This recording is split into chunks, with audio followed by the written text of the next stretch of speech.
Magde-deploy ang Estados Unidos ng mga sundalo nito sa Lebanon at Israel.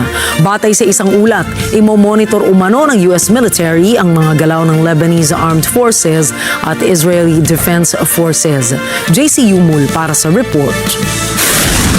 Layunin ng naturang hakbang na payagan ng Estados Unidos na maglapat ng kinakailangang pressure sa Israel at Lebanon para tiyakin ang pagsunod ng mga ito sa Trilateral Framework Agreement na naabot noong isang linggo.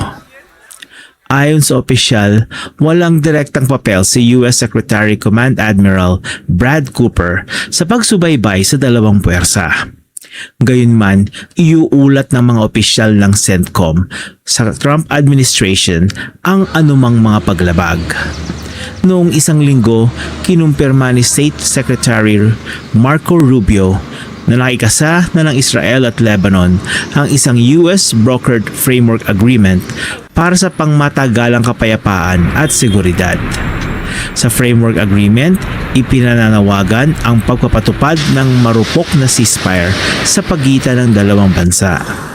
Gayunman, nagpatuloy ang tensyon nang atakihin na naman ng Israel ang ilang bahagi ng Lebanon noong linggo. Bilang tugon, sinabi ni Lebanese Parliament Speaker Nabi Berri na hindi aaprubahan ng Lebanese Parliament ang kasunduan dahil bigo itong tiyakin ang mga karapatan ng Lebanon. JC Yumol, Net25 Americas, para sa mata ng Aguila International, Trusted, Connected, On Point.